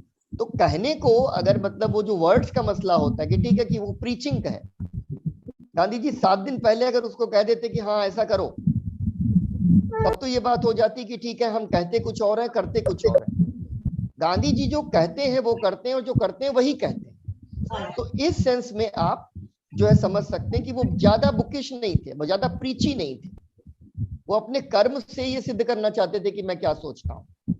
ये तो एक बात है, लेकिन गांधी जी बहुत स्टूडियस है, बहुत पढ़ते हैं। सबके में आ रहा है कि अहिंसा आजकल के दौर में इररिलेवेंट है या रेलेवेंट है? बेटा थोड़ा सा वॉइस ब्रेक हुआ आपका, आप हिंसा के बारे में पूछ रहे हो अहिंसा के बारे में पूछ रहे हो? मतलब अहिंसा आजकल के दौर में रेलेवेंट है कि नहीं है? अब ये तो आपको तय करना पड़ेगा, आपको ये तय करना पड़ेगा। अभी आपने यूक्रेन और रशिया के बीच में लड़ाई चल रही है, आपने सुना होगा, ठीक है ना, युद्ध चल रहा है और रशिया ने कहा कि न्यूक्लियर वॉर का जो है एक ऑप्शन खुला हुआ है, और न्यूक्लियर वॉर अगर होगा तो क्या होगा आप सोच सकते हो ना, कितना डिवास्टेशन होना है, कितना विध्वंस होना है। ये तो हिंसा की संस्कृति है, हिंसा की कल्चर है, और ये तो बहुत ही ग्रैंड स्केल पर आप देख रहे हो। गांधी जी मतलब जो ये एटॉमिक वेपन्स है इनके बड़े खिलाफ है। 1945 में हिरोशिमा और नागासाकी पर अमेरिका ने एटम बम मार दिया, और उसके बाद गांधी जी ने एटम बम के बारे में बोलना शुरू किया, लिखना शुरू किया। बाद में फिर उनके पास ज्यादा समय नहीं था उन सब चीजों को विस्तार देने का, because he was assassinated in 1948, but then his followers continued this tradition। ठीक है, ये पूरा ट्रेडिशन उन्होंने कंटिन्यू किया, एंटी न्यूक्लियर वेपन। तो ये तो बहुत, अगर हम मैक्रो लेवल पे जाएं तो हम देखते हैं कि दुनिया भर में युद्ध हैं, दुनिया भर में एटॉमिक वेपन्स हैं, दुनिया भर में एटॉमिक वॉर का खतरा है। इससे कौन बचाएगा? Non violence. So that's why Gandhi's message of non-violence is so powerful and so relevant and contemporary। अगर आप माइक्रो लेवल पर देख लें, हमारे देश के भीतर जिस तरीके से आज एक दूसरे के प्रति नफरत पैदा हो रही है, समाज के अलग अलग तबकों के अंदर विभाजन पैदा हो रहा है, ठीक है ना, झगड़े हो रहे हैं, वैमनस्य हो रहे हैं, बहुत सारी जगहों पर मॉब लिंचिंग्स हो रही हैं, बहुत सारी जगहों पर जो है कम्युनल राइट्स लाइक सिचुएशंस खड़ी हो रही हैं। अब देश कैसे बनता है आपको ये समझना पड़ेगा। आप वायलेंस और नॉन वायलेंस के क्वेश्चन पर 1 मिनट के लिए मत सोचिए, आप सोचिए कि आप देश बनाते कैसे हैं और देश बिगड़ता कैसे। एक फ्रीडम फाइटर थे सुरेंद्रनाथ बनर्जी, वो अर्ली नेशनलिस्ट कहे जाते हैं, और वो अर्ली नेशनलिस्ट जो थे उन्होंने अपनी एक ऑटोबायोग्राफी लिखी, and the title of the autobiography was nation in making. ठीक है, बनता हुआ देश। क्यों लिखा, क्यों उन्होंने कहा कि बनता हुआ देश? Because nation is something that needs to be reconstructed और कंस्ट्रक्टेड, जिसको बनाना पड़ेगा, और जो बनेगा वो बिगड़ भी तो सकता है। मैं कहूंगा मैं घर बना रहा हूं तो घर बिगड़ भी सकता है, ठीक है ना। तो ये जो बनाने और बिगड़ने की प्रक्रिया, इसको समझना पड़ेगा। तो not only early nationalists like Surendranath Banerjee, but all the freedom fighters across the board, representing all different streams of the freedom struggle, they always talk about unity of the nation। एक साथ रहना है। Why? क्योंकि nation in the making, देश बनाना है। देश बनेगा कैसे? आपस में एक दूसरे का हाथ पकड़ने से, एक दूसरे के साथ प्यार का रिश्ता बनाने से। और अगर हमारे बीच में झगड़े हैं, ऐसा नहीं है कि झगड़े होंगे नहीं, तो उनका democratic non violent resolution. So that's why again Gandhian method and Gandhian non-violent action and conflict resolution is very contemporary and relevant.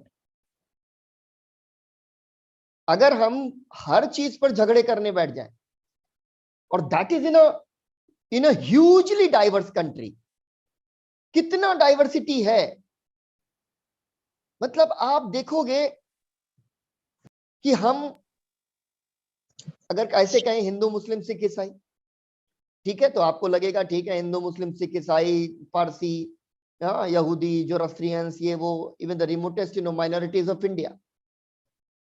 लेकिन even within the Hindu religion, even within the Islam, even within the Christianity, ठीक है, again there is a huge hierarchy of diversity,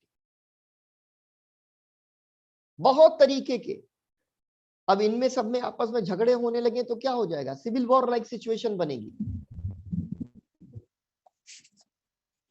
कोई शिव को की पूजा कर रहा है, कोई विष्णु और उनके अवतारों की पूजा कर रहा है, कोई काली माई की पूजा कर रहा है, कोई वेजिटेरियन है तो कहता है मैं वेजिटेरियन हूं, मैं ब्राह्मण हूं. कई ब्राह्मण हैं जो नॉन वेजिटेरियन है, जो फिश खाते हैं, जो मटन चिकन खाते हैं. ठीक है, पेनिनसुलर इंडिया में तो और भी अलग तरीके की फूड डाइवर्सिटी आपको मिल जाएगी. लिंग्विस्टिक डाइवर्सिटी है, रेशियल डाइवर्सिटी है, एथनिक डाइवर्सिटी है. इतनी विविधता वाले देश को बच्चे जोड़ोगे कैसे?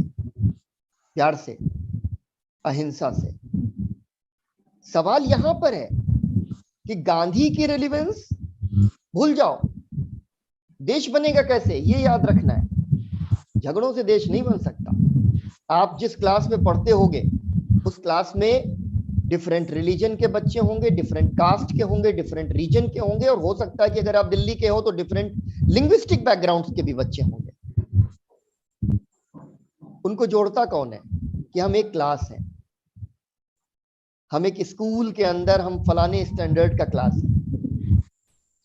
That is how nations are made. First of all we are all Indians, irrespective of our subordinate identities, no matter whether I am Hindu, Muslim, Sikh, Christian or Zoroastrian or Parsi. First of all, I am an Indian, and that is the spirit, that is the basic fundamental value which constructs a nation. तो यहां तो मैं कहता हूं कि भूल जाओ non violence और वायलेंस का क्वेश्चन, या गांधी की रेलिवेंस का क्वेश्चन. भूल जाइए गांधी को. क्या करेंगे? झगड़े करेंगे आपस में, हर बात में डंडे निकाल के खड़े हो जाएंगे, हम फायर आर्म्स निकाल के खड़े हो जाएंगे कि सब कुछ ताकत से तय होगा. फिर क्या होगा? आई फॉर एन आई.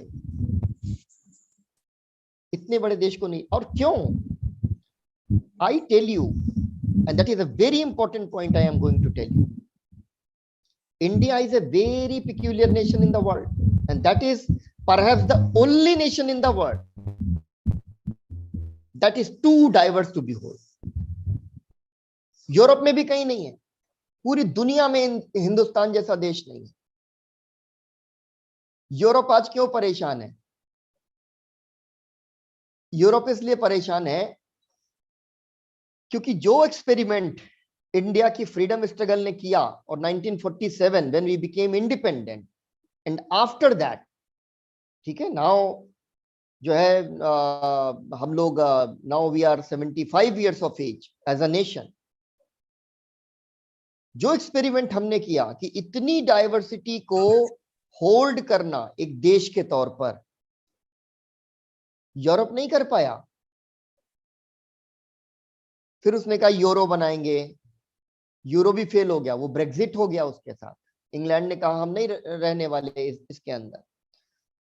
तो जो वेस्टर्न यूनिवर्सिटीज थी वहां पे इंडिया का जो एग्जाम्पल है उसको स्टडी किया जाता था कि आखिर भारत एक देश कैसे है. वहां की यूनिवर्सिटीज में ये पढ़ाया जाता था in the end of 19th century कि India is not at all a nation.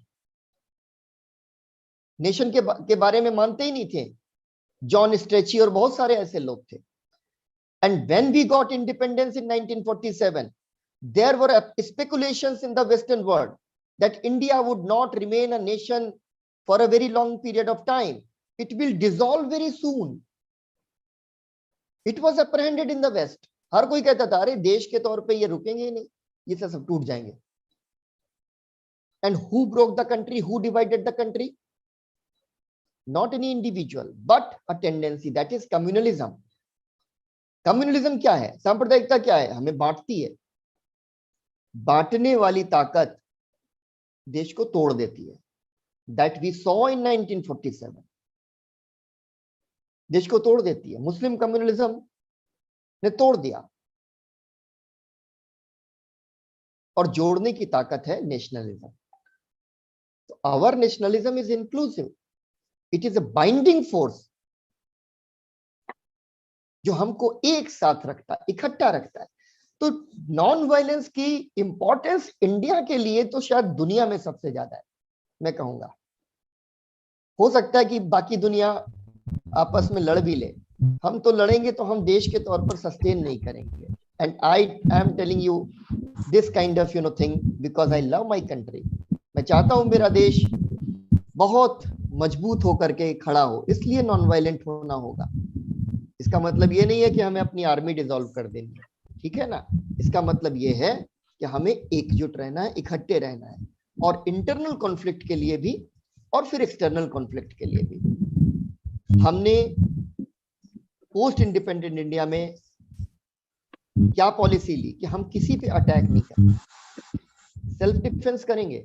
इसलिए आज तक इंडिया ने अटैक नहीं किया, क्योंकि हम अटैक नहीं करना चाहते. हम नहीं चाहते कि दुनिया में लड़ाई हो, दुनिया में युद्ध हो, दुनिया में खून बहे. तो ये तो बहुत बहुत ही कंटेम्परेरी है, बहुत ही इंपॉर्टेंट है.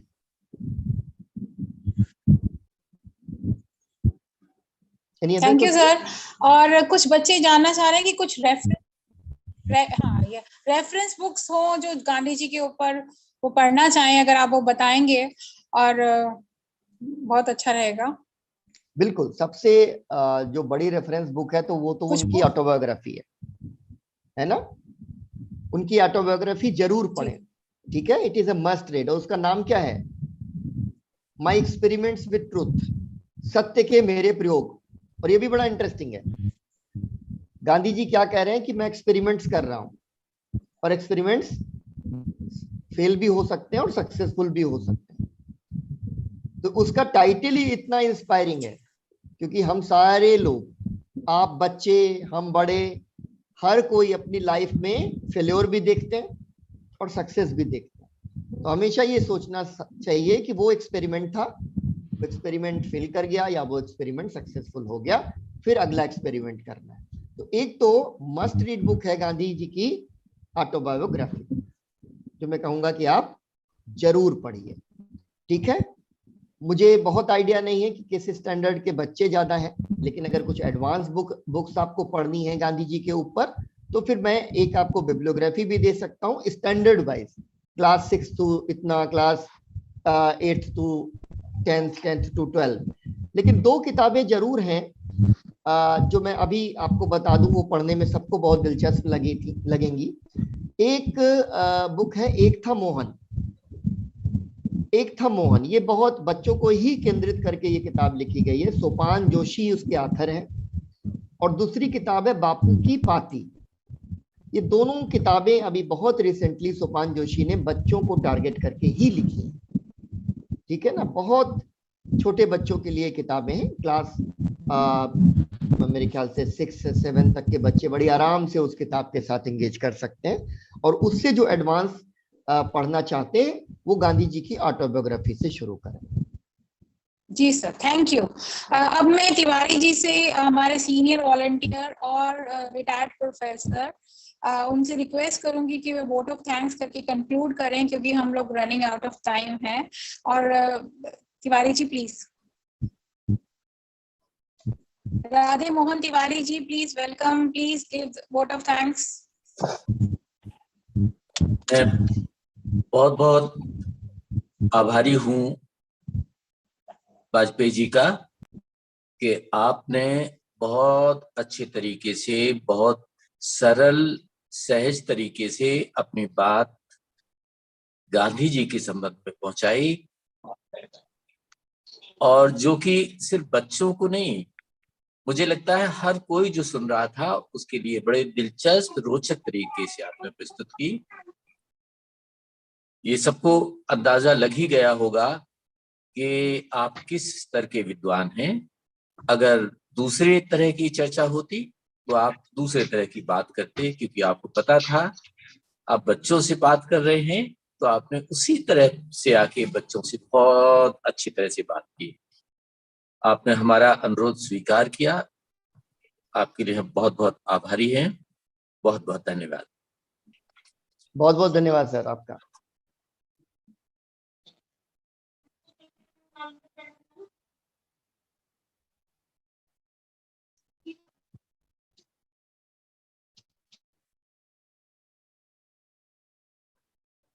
Thank you all. हमारा धन्यवाद वाजपेयी सर को, आपने आज के खास ओकेशन पर बच्चों को इतना नॉलेज दिया एंड उनको सरल तरीके में समझाकर उनको इंस्पायर किया, प्रेरित किया कि हम गांधी जी के थॉट्स को और उनकी फिलॉसफी को फॉलो करें।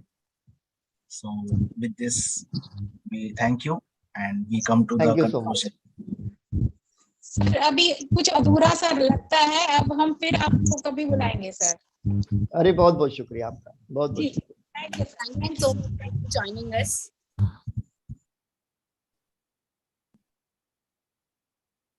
And thank you to all the students who joined today.